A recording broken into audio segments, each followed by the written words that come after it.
Hello and welcome to True Light, a podcast about the Christian faith through the lens of the Eastern churches. My name is Landon Coleman. I am a layman belonging to the Ukrainian Greco-Catholic Church. On True Light, we bring the voice of the Metropolitan Andrei Sheptytsky Institute to you. Today is the first of a series of mini-pods. That is a mini podcast. That is a small podcast. I'm not sure what it's actually called, but we are doing 3 in a row in anticipation in front of SingCon2020. Now, you might be thinking to yourself, Landon, we're in the middle of a pandemic. Is it wise to get together for a conference in the middle of a pandemic? Well, let me tell you, it is not. And so the conference is moving online, which makes it less of a conference and more of a thing online. But it is better than nothing, and we are excited about the fact that still people are trying to learn more about singing in our church, about how to do it best in their church, trying to get together, pool ideas, all that kind of stuff. So let me tell you a little bit more about the conference, and then basically I'll be interviewing members of the organizing committee who are all super interesting people. Today I'll be interviewing Melita Mudri-Zubacz. I am going to ask her a bunch of rapid fire questions about who she is and what she cares about. So we'll get to that. Let me first explain to you a little bit more about what the SingCon is. It's an annual gathering of lay people, mostly lay people, some clergy, some seminarians, mostly lay people, who are passionate about the church singing tradition of the Ukrainian Greco-Catholic Church. So the normal way that this goes is, well, for the last 2 years, that there are about 100 people that gather for singing practice, lessons, lectures, seminars, tutorials, meals, fellowship, networking, but most importantly, a bunch of liturgical services where people can pray and sing together according to the authentic traditions of our church, mainly in English. So this year, it is going to be happening in some sort of reduced form, but here's the key information. ugccmusic.com, www.ugccmusic.com. That is where you're going to go to check out where you can engage with this. It's happening on October 3rd. There's going to be some online sessions. The other place you can check it out is at ugccmusic on Instagram or Facebook, no Twitter. At ugccmusic. So that's where you're going to go. So I asked Melita a whole bunch of questions. I got right into it. Here it goes. Okay, so what's your full name? Melita Mudri-Zubacz. Okay, and you have a family? Yes, married to a priest, Father Greg Zubacz, and we have 3 lovely daughters that are growing much too fast. Oh, okay. How fast? What are the age are they? Oh, my goodness. 18, 15, and 12. Whoa, okay. Occupation? I teach music. I have actually two prone jobs, so to speak. I teach choral studies at Fresno Pacific University, and I also teach music and religion at Our Lady of Perpetual Help in Clovis, California. Wow, cool. What's your home and what's your home parish?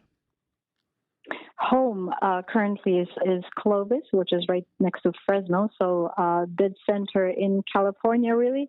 And the parish is St. Michael the Archangel Ukrainian Catholic Mission, actually, here in Clovis, as we are just starting to bud and grow. Oh, cool. Who is your favorite saint?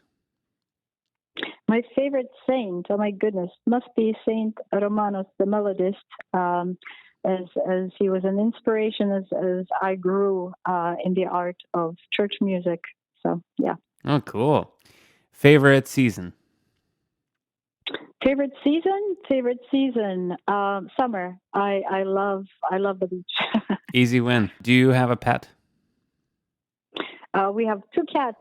That was completely unexpected, especially for me.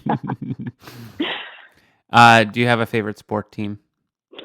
Sport team must be Toronto Raptors. I love basketball. I coach actually basketball off to the side. So, and having come from Canada before we moved to the States, that's the only Canadian there you basketball go. That's team. right.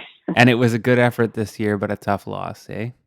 I don't know. Yes, We were indeed. glued to it. We were glued to it. Uh, what's your involvement? What's your connection with Massey?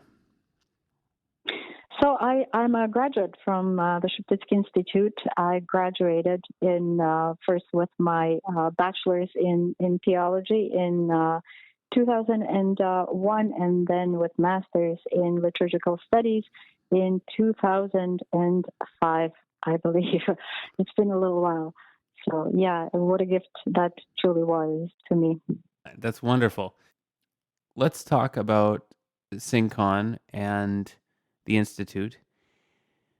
Right. Uh, what are like I've been asking people what their hope is for our church or for our parishes, but basically, what are some of the trends that you see in our church that you would hope that SingCon and the Institute would continue, enlarge?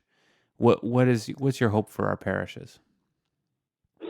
Well, the main mission, I think, of this particular I wouldn't call it organization, but really an idea that a few people put into practice is to support and encourage our church singers to absolutely thrive in their vocations, Hmm. as our rite is laden with music and deep symbolism and theology. So first and foremost, we need to not only explain that theology and symbolism to our people, but then embody it through song and prayer. Hmm.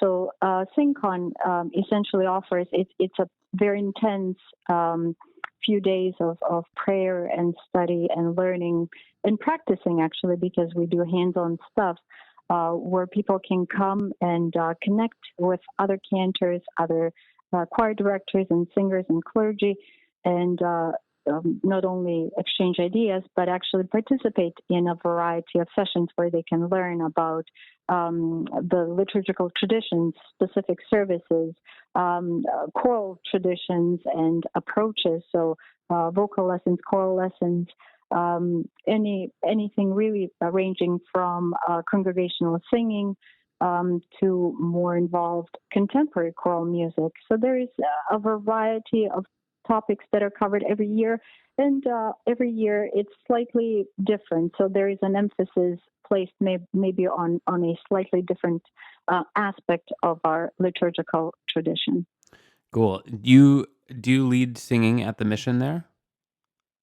Yes, I do. So my training, starting really pretty much from the cradle, I should say. I was born in former Yugoslavia, so in Serbia, to a Ukrainian Catholic family. My grandfather was a priest. My uncle is a priest. Now my husband is a priest. But we very much were imbued with it in the tradition. We grew up practicing exactly what we preach, so to speak.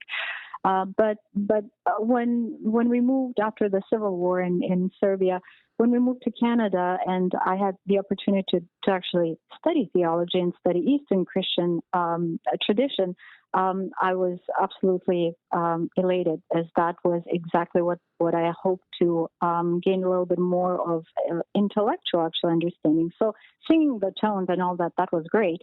But why? Hmm. Why do we do the things that we do in our tradition?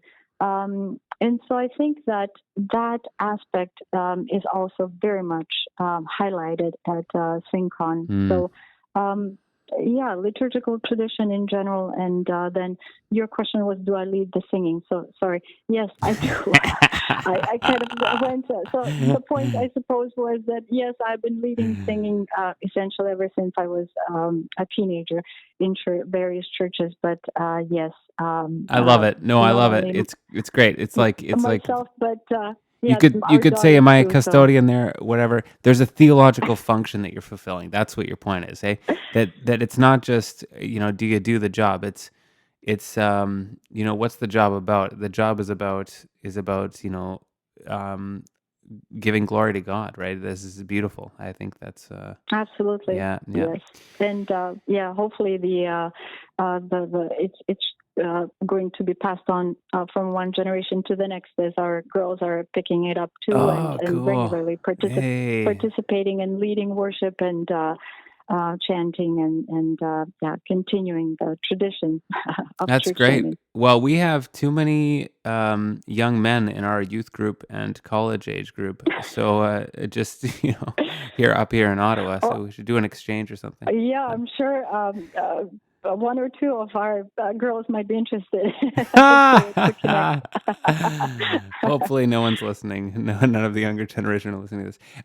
That's great. Thank you for joining us today, Melita. And specifically, those who have a vocation to lead, cantors in churches should join for SingCon. Is there, should lay people that have an interest in this join up too? Absolutely. So anybody and everybody actually interested in just learning more about church singing is absolutely welcome to come. We have had even people from the Roman Catholic tradition join simply because they were interested in learning how does the other lung, so to speak, Yeah, function. yeah, right. Yep. Well, good. That's wonderful. Thank you for speaking with us, Melita. I think that's kind of it. But I will pray for you guys at the mission there. That's good work that you're doing, and also pray for you in the midst of the difficulties there in California. I hope things get better there. Thank you. We greatly appreciate it. And thank you for having me, Landon. It's a great pleasure. Yeah, my pleasure. Okay, we'll talk to you soon. Bye bye. Bye now. Thank you for tuning in to our mini pod number 1. I will speak with you again soon. Please take care and God bless.